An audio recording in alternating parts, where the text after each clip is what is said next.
Barron Trump had avoided the spotlight for years until Representative Jasmine Crockett mentioned him on live television, pushing a truth into public view that even his own family hadn't expected. They were only 12 minutes into the segment when it happened. The studio lights were bright, the atmosphere tense but familiar. Just another political roundtable on Capitol View, the type of Sunday program people half-watched over coffee or while doing chores. Congresswoman Jasmine Crockett, dressed in a navy suit, sat composed between two well-known commentators. Across from her sat Victor Levinson, a former lobbyist turned analyst known for interrupting people mid-sentence. The topic was ethics, quiet investigations taking place behind the scenes, campaign finance issues, conflicts of interest, hush money transfers. Nothing surprising until Jasmine leaned forward, met the host's gaze, and spoke. "I just find it odd," she began steadily, "that no one wants to discuss what happened with the trust realignment in January 2021, specifically the one listing Barron Trump's name. That wasn't a clerical error. That was intentional." Silence gripped the table. Veteran anchor Deara Collins blinked quickly and cleared her throat, trying to regain her footing. Victor smirked, assuming Jasmine had slipped, but she remained steady, as though she'd been waiting to say it for months. "Congresswoman," Deara finally said, "just to clarify, are you saying Barron Trump was part of a financial transfer at the end of the Trump presidency?" "I'm saying there's documentation with his name on it," Jasmine answered. "And we should stop pretending it isn't real." The control room cut to commercial before anyone could react. But the moment had already escaped them. Within minutes, clips spread everywhere. Jasmine's full quote, Deara's pause, Victor's smirk plastered across X, Instagram, TikTok. Hashtags erupted before the show even returned. In the control room, a young producer muttered, "This is going to explode." And it did. There hadn't been a live TV moment this unpredictable since Katie Couric caught a senator lying about troop numbers in 2011, but this was different. It involved the former president's son, a figure who almost never spoke publicly. Phones buzzed nonstop. Journalists messaged each other in all caps. On another network, a commentator pulled out her earpiece mid-broadcast asking if the claim had been verified. No one could confirm it, yet the impact was already irreversible. Back on set, Jasmine didn't retract anything. She pushed further. "I'm not attacking a child," she said. "I'm exposing how power protects itself. If Barron Trump's name appeared in that realignment, then let's discuss it. Let's stop acting like some people are beyond scrutiny." Victor shook his head. "You're politicizing a kid?" he argued. "I'm politicizing documents," Jasmine shot back. "If someone's name is used to shield assets from oversight, that's not off limits. That's a warning sign." The host wrapped the segment early. No applause, no joking. This wasn't that kind of discussion. Backstage, a junior intern whispered to a coworker, "Phone raised, Barron's name is trending everywhere." None of them realized how close that brief exchange came to affecting the one person who wanted no part of it. The clip was under a minute long, yet it didn't matter. The fallout came instantly. Triggered by 12 deliberate words, "Let's stop pretending some people are too sacred to question." To understand why those words landed so strongly, especially for the Trump family, we have to rewind. A week before the broadcast, Jasmine Crockett received a confidential file. It arrived from a staffer on the House Oversight Committee, no note, no context. Just a scanned document dated January 12, 2021. It outlined adjustments to a blind trust in the final days of the Trump administration. One entry stood out, a custodial structure listing the name Barron William Trump. For a former civil rights attorney who had reviewed hundreds of disclosures, this was anything but typical. The Barron's inclusion wasn't just unusual, it was intentional. The kind of move used when shifting assets quietly, counting on the assumption that the youngest Trump was always off limits. Jasmine held the document for days, unsure what to do. She showed it to her chief of staff, Patrice Latimore, a no-nonsense aide. "If you bring that up on air," Patrice warned, "they'll call you cruel. They'll say you're dragging a kid into politics." Jasmine clasped her hands, thinking, "He's 20 now. They used his name. That's not a child. That's cover." So she took the file to the studio, half expecting she'd stay silent. But when Victor Levinson started talking about baseless witch hunts against conservatives, something in her snapped. Jasmine had seen this pattern too many times, power using victimhood as a shield. She'd had enough. She didn't accuse Barron of wrongdoing. She simply stated a fact on air and watched the room go still. In the days that followed, outlets dissected her words frame by frame. She never said he committed fraud, one anchor noted. But she implied involvement, another countered. Legal experts joined in. A former IRS investigator said on a podcast that using a family member's name to delay scrutiny isn't illegal, but it's often strategic, meant to buy time or obscure transparency. The reaction was immediate and divided. Supporters praised her for challenging entrenched privilege. Critics said she crossed a line. Barron did nothing wrong, one viral post read. He's a young man trying to stay out of the chaos. Why drag him into this? Yet beneath the public noise, a quieter conversation began in Washington. Lawmakers whispered. Who gave Jasmine the file? Was someone inside the Trump world trying to cause damage? Then a detail surfaced. Almost everyone had missed a press release from February 2021 by a Delaware financial firm confirming a trust restructuring 3 days after Barron's name appeared on that document. No names were listed, but the timing matched. Funds had been moved quietly. A pattern was forming, even if the whole picture was unclear. At the center was Jasmine's question. If someone's name protects wealth, can we truly say they're uninvolved? Barron hadn't watched the broadcast live, but when he finally saw the clip, it struck deep. He was sitting at a Sarasota cafe when his phone started buzzing nonstop. Afternoon sunlight filtered through palm trees as he sat across from his childhood friend, Drew Mallory, sipping iced coffee and flipping through a college course catalog. He wasn't enrolled yet, but was considering it philosophy, maybe computer science. He had stayed out of public life for years. No social media, no interviews, no podcasts. Just silence. He preferred it that way.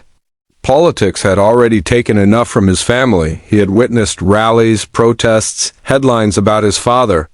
None of it felt real, neither the praise nor the criticism. It was all noise far away. But today that noise reached him. The first text came from a cousin in Nevada. You okay? Turn on the news. Then a missed call from his mother. 2 more from unknown numbers. Then another message. Bro, what did Crockett say about you? Barron frowned. What's happening? Drew glanced up. Dude, you need to see this. He showed him the clip, Jasmine leaning forward calmly, saying his full name like it was just another part of the discussion. Barron froze, breath catching, fingers tightening around his cup. He replayed it again and again, searching for meaning. Why would she say that? He asked. Drew stayed silent. Barron stared at the scratched cafe table. A hum filling his head, not anger, not fear, but the strange heaviness of being seen without speaking. He stood abruptly. Let's go. They left, passing a group of laughing teenagers. Barron pulled up his hoodie, walking fast, not because he was recognized, but because standing still felt impossible. By the time they reached the condo, Melanian was already pacing. She hadn't called again. She didn't need to. She just stared as he walked in. I told your father to stop using your name for those things, she said. No greeting, no hug, just that. Barron dropped his bag. So it's true. Melanian hesitated. I don't know. Probably. He did many things without telling me. Silence stretched. Did I sign something? Barron asked. No. Then how did my name end up in a trust file? Melanian looked away. Because that's how they operate. They use names like yours. Young, quiet, uninvolved, clean. Barron sank into a chair. That's not clean. That's wrong. She didn't argue, and that unsettled him more. That night his phone rang. It was his father. He didn't answer, just watched the screen fade. He wasn't enraged, not yet, but something inside had shifted. A quiet sense of betrayal that didn't need shouting. The next morning, cameras waited outside the gate. Not a mob, but enough to pull him back into the public glare. A reporter called out, Barron, is Crockett lying? Were you part of the trust? He ignored them and walked inside. But behind the closed doors of Palm Beach, his name was being discussed in a very different tone. Inside the Trump residence at Mar-a-Lago, tension filled the air. Donald Trump paced the sitting room in slow, deliberate steps, the kind that signaled he was holding back anger. A muted Fox Business segment played on the TV. The headline read, "Crockett names Barron Trump in trust allegation. Possible White House link." Donald turned to his longtime attorney, Seth Delaney, a gray-haired man with the posture of someone who'd spent years cleaning up crises. "She wasn't supposed to go there," Donald said. "You hear me? They've got rules. You don't attack family. You don't touch him." Seth nodded, knowing better than to mention that those rules hadn't applied for years. Melanian sat quietly to the side, arms folded, legs tucked beneath her like she didn't want to move. She'd barely spoken since the night before. She didn't need to. Ivanka's voice crackled through speakerphone from Miami sharp, controlled, impatient. "Dad, this is going to spiral."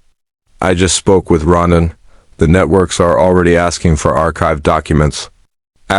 Donald exhaled, irritated. "Let them dig? There's nothing illegal."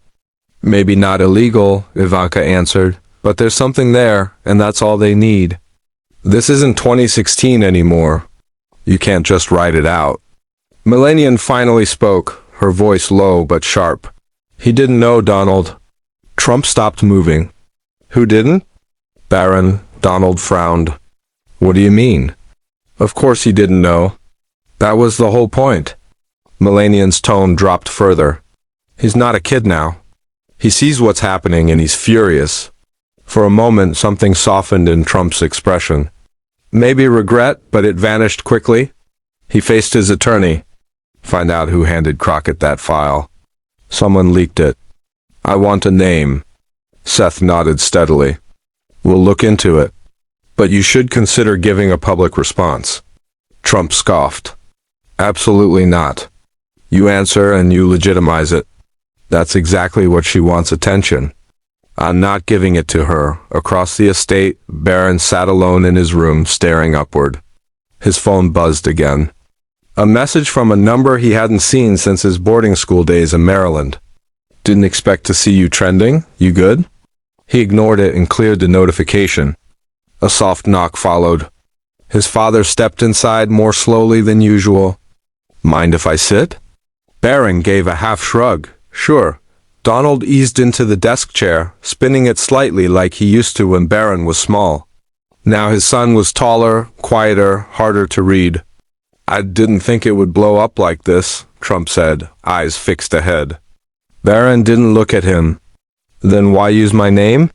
"You weren't part of anything. It was paperwork. A name helps.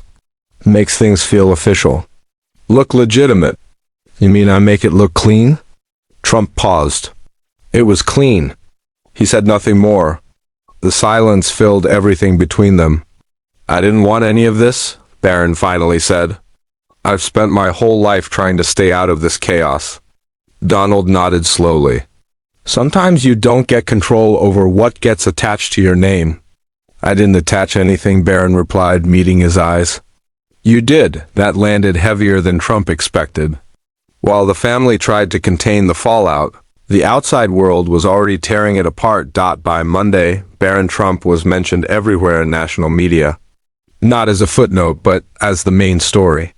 Headlines, podcast openings, TikTok explainers, political blogs flooded with red arrows and highlighted screenshots. CNN aired a split screen. Crockett's on-air declaration beside a still photo of Barron moving through an airport. MSNBC questioned whether her remark was bold or reckless. Fox called it a targeted attack on an innocent young man. The actual facts didn't matter yet. The internet wasn't waiting. It never does. Crockett's clip crossed 20 million views within a day. Someone edited into a dramatic montage with soft piano. Another turned it into a meme. Jasmine at the table. Barron behind her in a fiery explosion. Subtlety disappeared. Hashtags like Park Barron Trust, I'm Crockett Files, and Too Sacred to Question tore across platforms. Even poor Barron trended, mostly from people defending him. But speculation kept growing. A Reddit thread claiming insider info from an alleged ex-White House staffer pulled 15,000 comments, full of fuzzy screenshots and fake documents. But accuracy didn't matter. Audiences had already chosen a narrative. Some said Barron was unknowingly pulled into his father's financial circles. Others insisted it was a political hit job before election season. Then came live streams and commentary channels running hours-long panels with titles like Inside the Trump Trust, What Really Happened, and Barron Responds.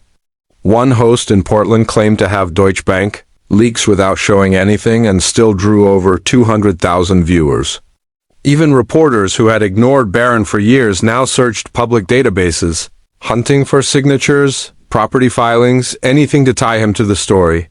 Privacy, once automatic for him, disappeared in under 2 days. Meanwhile, in Miami, Jasmine Crockett's staff was drowning in messages.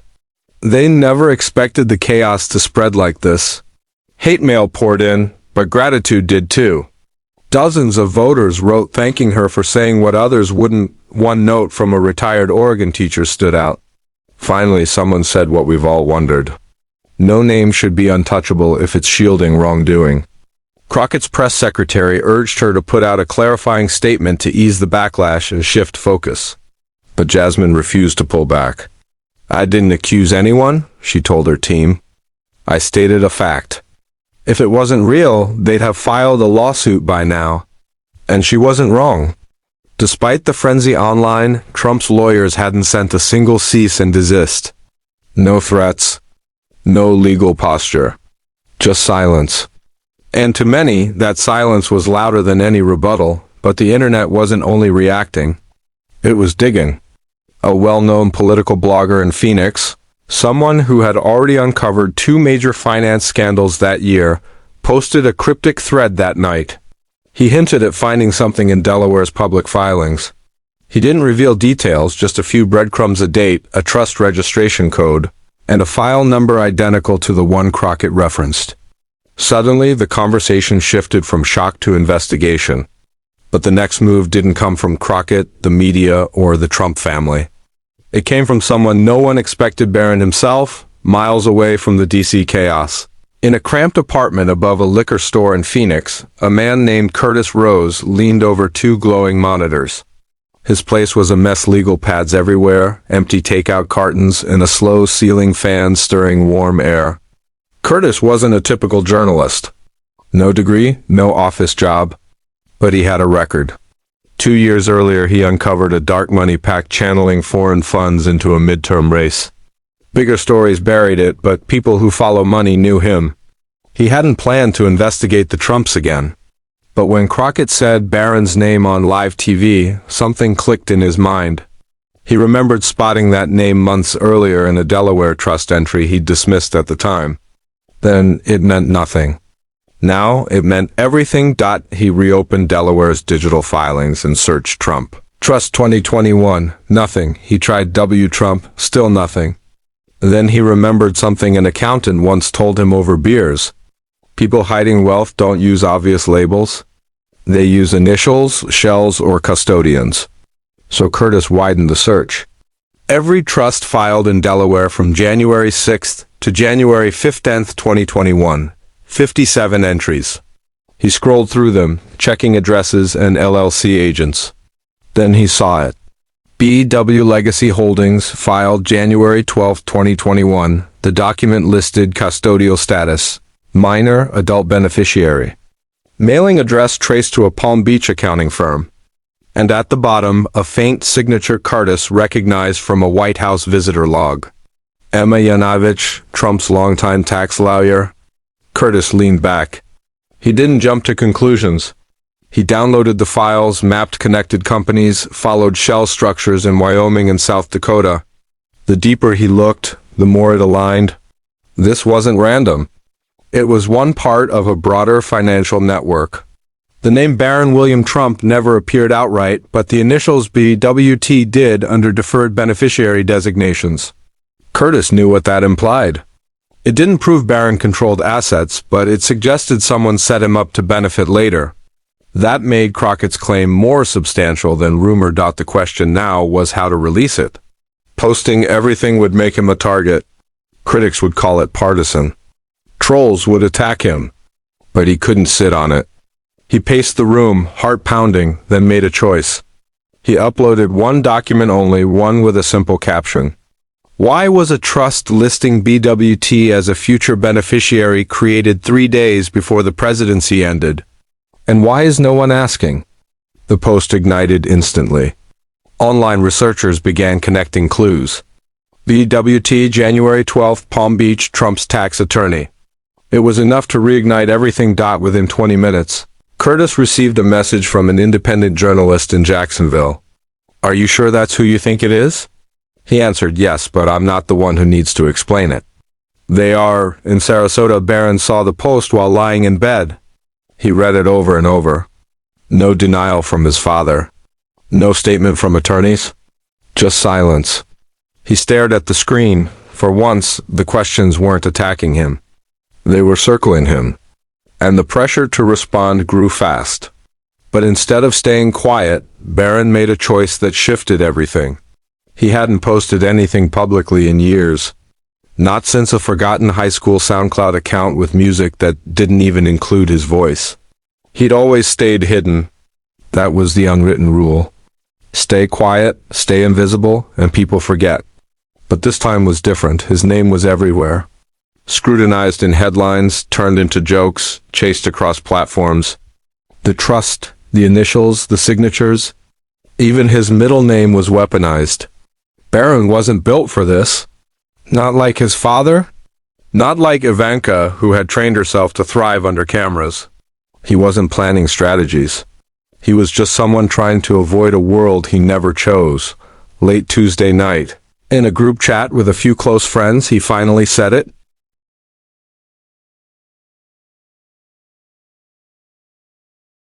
Think I want to say something. One friend replied immediately, like publicly. Another warned, don't, that'll just make it worse. But silence felt worse. It felt like drowning. He opened his notes app and typed, deleted it, tried again. Nothing sounded right. Every version felt forced or stiff. Still, the pressure lingered. The longer he stayed quiet, the more people filled the silence for him. So instead of releasing a statement, he reached out to someone who had always seen him as a person, not a headline. Leah Quinton. She had sat beside him for 2 semesters at Columbia Prep. Now she ran a small but respected independent YouTube channel focused on mental health and social commentary. He texted her late that night. Not sure you'll want to touch this, but I'd rather talk to someone real than get chewed up by CNN, she replied within minutes. Are you sure? Yeah. By the next afternoon, Leah was in Sarasota. No studio, no cameras, no production team. Just 2 chairs in a quiet room, blinds half drawn, a handheld recorder between them. Barron didn't want to show his face. He only wanted people to hear his voice. The recording lasted under 15 minutes. Most of it was quiet and cautious. Barron never denied the trust existed, but he didn't claim to fully understand it either. I never signed anything, he said. I didn't even know about it until last week. If someone wants to leave me something when I'm 30, fine, but don't use my name like I agreed to it. I didn't. When Leah asked how it felt watching everything unfold, his voice wavered slightly. It's strange hearing people talk about you like you're either a victim or a villain. I'm neither. I'm just trying to live a normal life. Leah didn't push harder. She didn't need to. His pauses said enough. He ended softly. I think people need to stop assuming silence means agreement. Sometimes we're just tired of being spoken for. That night, Leah posted a short audio clip. No video, no edits. The internet exploded. Some dismissed it as a PR move. Others called it the most honest thing anyone in the Trump family had ever done. Within hours, Let Barron Speak was trending. But the shift wasn't about what he said. It was how he said it. Honest, raw, human. The political world didn't know how to respond. While Barron's words drew empathy, Jasmine Crockett faced a different kind of pressure, standing by the tinted window of her D.C. office. She watched clouds push over Capitol Hill. Her phone buzzed again. The sixth time in 5 minutes, but she didn't move. She already knew what they were about. Since Barron's interview went viral, the conversation had shifted. Not against her, but not in her favor either. The media now focused less on the trust itself and more on whether she had crossed a line by naming him on live TV. Headlines read, "Crockett's remarks spark sympathy for Trump's son. Was it too far? Barron speaks. Nation listens. Should Crockett answer?" Inside her office, her staff was tense. Calls kept coming. Emails poured in by the hour, half supportive, half angry. Her chief of staff, Patrice Timor, paced behind her with a tablet full of talking points. "You don't have to apologize," Patrice said softly. "But you do need to say something. You're letting everyone else frame the narrative." Jasmine didn't respond immediately. She wasn't guilty, just drained. She finally turned from the window. "They're redirecting the focus, turning it into tone instead of truth." Patrice nodded. "Tone gets people listening. Truth keeps them arguing." Jasmine rubbed her forehead. "Do you think I went too far?" Patrice hesitated. "I think you went further than people were ready for that night, that evening." Jasmine recorded a short message from her kitchen. "No podium, no backdrop, no speechwriters. To those who felt I crossed a line, I hear you. I understand the reaction. But I believe we can discuss power and accountability without pretending some names can't be questioned. My job isn't protecting feelings. It's protecting fairness." She paused, then added, "If a name was used, it deserves scrutiny. Even if that person didn't ask to be involved, that isn't an attack. That's accountability." The clip went viral within an hour. Opinions split instantly. Some praised her firmness. Others said she'd missed a chance for empathy. But it was clear, Jasmine Crockett wasn't stepping back. Later that night, her office received a plain manila envelope with no return address. Inside were 3 printed pages listing trust transactions and a short note. "Custodial override filed under adult minor clause." Patrice frowned. "You think it's bait?" Jasmine shook her head. "No, it's an opening, and someone wants me to walk through it." She placed the papers in her briefcase and locked it. That night, she rewatched Barron's interview. The moment he said, "I didn't sign up for any of this." For the first time, she didn't see a last name. She saw a kid pulled into choices made by adults in rooms he'd never entered. It complicated things. But the person most affected wasn't Jasmine. It was Barron. He sat by the pool behind his Sarasota condo. Knees pulled in, earbuds in, no music playing. Moonlight moved across the water in broken lines. His mother sat nearby, wrapped in a shawl, her tea still untouched. After a long pause, Melanian spoke. "I watched the interview." He looked over. "Yeah? You sounded like yourself." Barron gave a small smile. "Good, I wasn't trying to sound like anyone else." She hesitated. "Do you want to know what your father said?" He shrugged. "Not really." She continued anyway. "He said you were careful. You didn't give them anything to twist." He was relieved. Barron nodded, eyes on the pool. "I think he was also a little scared." Melanian tilted her head. "Scared of what?" "Of me saying more." She smiled faintly. "No, of you saying just enough." The words stayed with him. On TV, CNN was debating whether children of public figures should be held responsible for financial actions taken in their name. Barron stood up and shut it off. Later, his father showed up without warning. Melanian let him inside quietly. He walked in slowly, navy blazer, no tie, face worn from stress. "Can we talk?" he asked. Barron nodded from the couch. Trump didn't sit, just stood with his hands in his pockets. "I know this isn't how you want it to be seen," he said quietly. "I didn't want this for you either." Barron looked up. "Then why use my name?" No anger, just fatigue. Trump looked aside. "Because I thought it was harmless. I didn't think it would matter. It was meant to protect you." Barron met his gaze. "Not for me." Trump paused as if the words weighed more than he expected.